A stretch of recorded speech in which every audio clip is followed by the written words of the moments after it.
नमस्कार दोस्तों, आपका हमारे YouTube चैनल भक्ति ज्ञान त्योहार में स्वागत है। आज मैं आपको अन्नपूर्णा माता की कहानी सुनाने जा रही हूँ। अगर आपको ये कहानी पसंद आए तो कमेंट बॉक्स में अन्नपूर्णा माता की जय अवश्य लिखिए। दोस्तों, इस वीडियो को शुरू करने से पहले मैं आपसे कुछ कहना चाहती हूँ। हमने एक नया चैनल कहानियों का संग्रह बनाया है, जिस पर हम मोरल कहानियाँ, धार्मिक कहानियाँ, ईश्वर और भक्तों की कहानियों के वीडियो डालते हैं। आप हमारे चैनल कहानियों के संग्रह को विजिट कीजिए। आप हमें बताइए कि आपको ये कहानियाँ कैसी लगी और आप किस तरह की कहानियाँ चाहते हैं, ये भी हमें बताइए। और हमारे चैनल कहानियों के संग्रह को सब्सक्राइब कर लें। हमारा टारगेट 200 सब्सक्राइबर का है। देखें आप सभी भाई और बहन मिलकर इसे पूरा कर पाते हैं या नहीं। 200 सब्सक्राइबर का छोटा सा टारगेट है। मुझे आप पर पूरा भरोसा है कि आप इस टारगेट को जरूर पूरा करेंगे। तो सभी जाइए कहानियों के संग्रह चैनल पर और सब्सक्राइब कीजिए। लिंक जो वीडियो आप देख रहे हैं उसके डिस्क्रिप्शन बॉक्स में मिल जाएगा। अब सुनिए अन्नपूर्णा माता की ये कहानी। माता अन्नपूर्णा का 21 दिवसीय यह व्रत अत्यंत चमत्कारी फल देने वाला है। यह व्रत अगहन मार्गशीर्ष मास में शुक्ल पक्ष की प्रतिपदा से शुरू होकर 21 दिनों तक किया जाता है।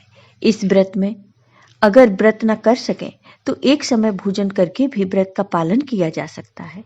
इस व्रत में सुबह घी का दीपक जलाकर माता अन्नपूर्णा की कथा पढ़ें और भोग लगाएं। एक समय की बात है, काशी नगरी में एक ब्राह्मण और ब्राह्मणी रहते थे। ब्राह्मण का नाम धनंजय तथा ब्राह्मणी का नाम सुलक्षणा था। वो बहुत गरीब थे। उनके दुख का कारण गरीबी ही था। यह दुख उन्हें हर समय सताता था। एक दिन सुलक्षणा अपने पति से बोली, आप कुछ काम करो तो काम चले। इस प्रकार कब तक काम चलेगा?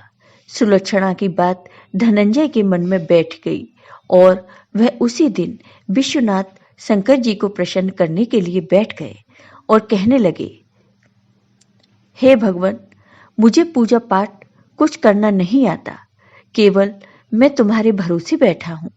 इतनी विनती करके वह 2-3 दिन तक भूखे प्यासे बैठे रहे। यह देखकर भगवान शिव ने उनके कान में अन्नपूर्णा अन्नपूर्णा अन्नपूर्णा इस प्रकार 3 बार कहा। यह कौन क्या कह गया? इसी सोच में धनंजय पड़ गए कि मंदिर में आते ब्राह्मणों को देखकर वह पूछने लगे, पंडित जी, अन्नपूर्णा कौन है? ब्राह्मणों ने कहा, तू अन्न छोड़ बैठा है, सो तुझे अन्न की ही बात सूझती है। जा घर जाकर अन्न ग्रहण कर। धनंजय घर गया और अपनी पत्नी को सारी बात बताई। तब वह बोली कि चिंता मत करो, स्वयं भगवान शिव ने यह मंत्र दिया है, वे स्वयं ही इसका खुलासा करेंगे। आप फिर जाकर उनकी आराधना करो। धनंजय फिर जैसे के तैसे पूजा में बैठ गए। रात्रि में भगवान शिव ने आज्ञा दी, कहा, तू पूर्व दिशा में चला जा। वह अन्नपूर्णा का नाम जपता जाता और रास्ते में फल खाता, झरनों का पानी पीता जाता। इस प्रकार कितने ही दिनों तक वह चलता गया। वहां एक दिखने में बहुत ही सुंदर सरोवर था। उसके किनारे कितनी अप्सराएं झुंड बनाकर बैठी हुई थीं। एक अप्सरा कथा कहती थी और सब मां अन्नपूर्णा का नाम बार बार ले रही थी। यह अगहन मास की उजेली रात्रि थी और आज से ही व्रत का आरंभ था। जिस शब्द की खोज करने वह ब्राह्मण निकला था, वह उसे वहां सुनने को मिला। धनंजय ने उनके पास जाकर पूछा, हे देवियों, आप यह क्या करती हो? उन सब ने कहा, हम सब मां अन्नपूर्णा का व्रत करते हैं। तब ब्राह्मण ने पूछा, व्रत करने से क्या होता है? यह किसी ने किया भी है? इसे कब किया जाए और कैसे व्रत है ये, और कैसी विधि है इसकी, मुझे भी बताओ। तब वे अप्सराएं कहने लगीं, इस व्रत को सब कोई कर सकता है। 21 दिन तक के लिए 21 गांठ का सूत लेना चाहिए। 21 दिन यदि न बने तो एक दिन उपवास करें। यह भी न बने तो केवल कथा सुनकर प्रसाद लें। निराहार रहकर कथा करें।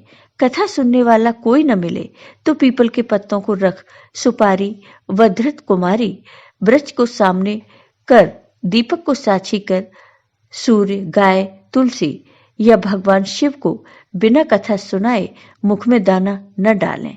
यदि भूल से कुछ पड़ जाए तो एक दिन फिर उपवास करें।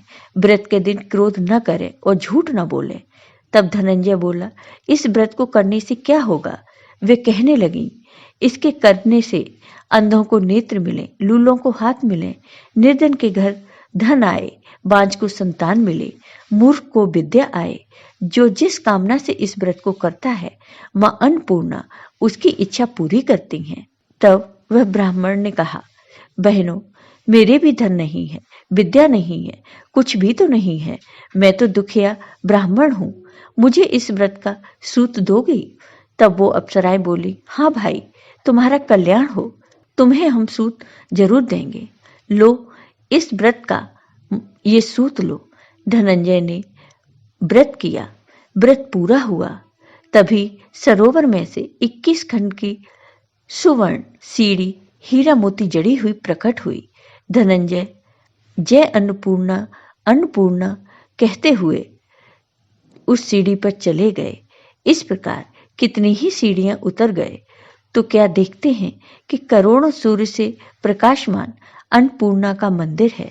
उनके सामने स्वर्ण सिंहासन पर माता अन्नपूर्णा विराजमान है।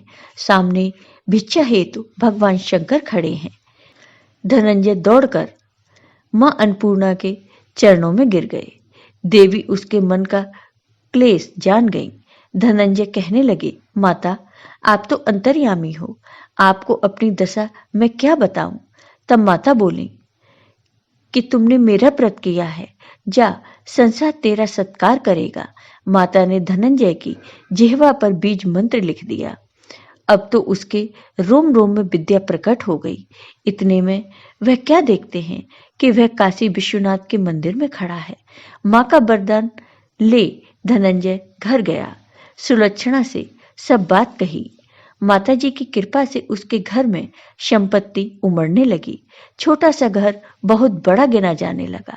जैसे शहद के छत्ते में मक्खियां जमा होती हैं, उसी प्रकार उनके सगे संबंधी आकर उनकी बड़ाई करने लगे।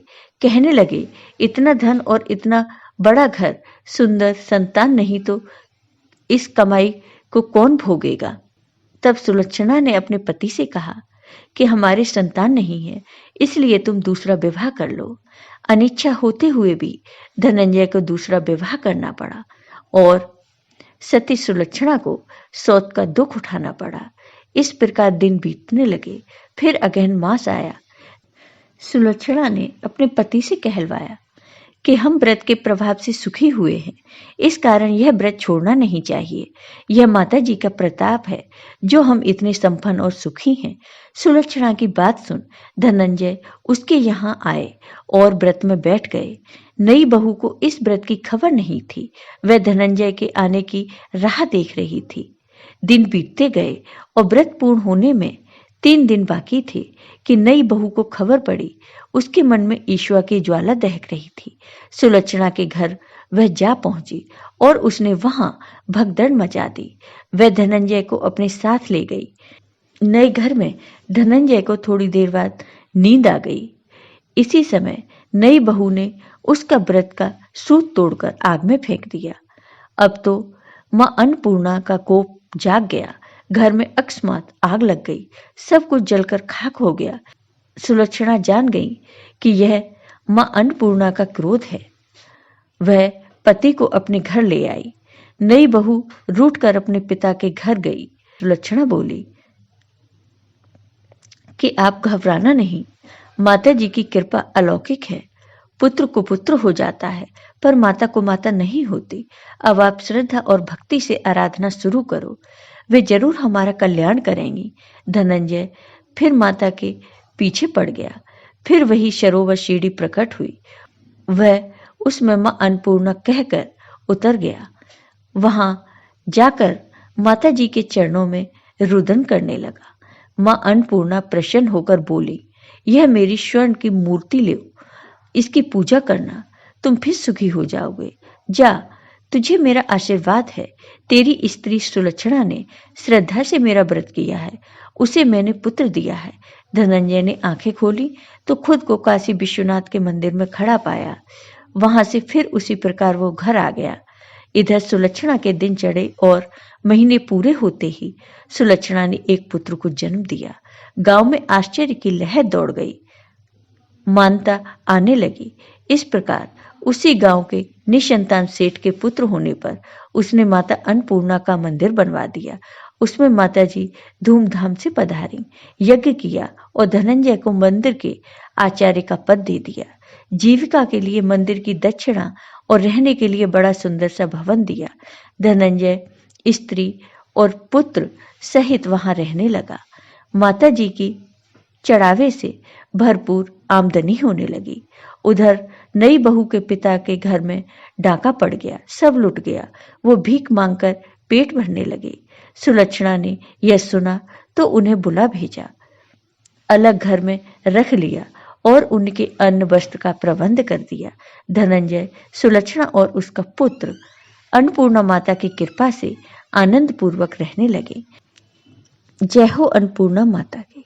तो दोस्तों, कैसा लगा आपको ये वीडियो? अगर आपको ये वीडियो पसंद आया हो तो कमेंट बॉक्स में कमेंट करके जरूर बताइए। साथ ही मेरे वीडियो को ज़्यादा से ज़्यादा शेयर करिए। धन्यवाद दोस्तों।